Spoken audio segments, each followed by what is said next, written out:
কয়েকজন সাহাবী আরবের এক গোত্রে এলেন। গোত্রের লোকেরা তাদের কোনো মেহমানদারি করল না। হঠাৎ ওই গোত্রের নেতাকে সাপে কাটে। তখন তারা এসে বলল, আপনাদের কাছে কি কোনো ঔষধ আছে?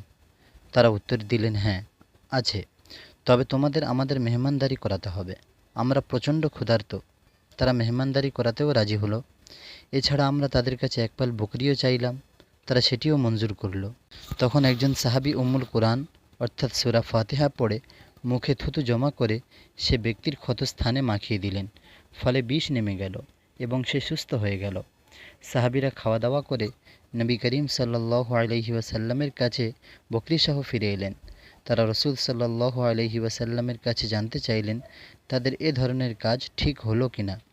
নবী সাল্লাল্লাহু আলাইহি ওয়াসাল্লাম শুনে মুচকি হাসলেন এবং বললেন, ঠিক আছে, বকরিগুলো নিয়ে যাও এবং তাতে আমার জন্য একটি অংশ রেখো।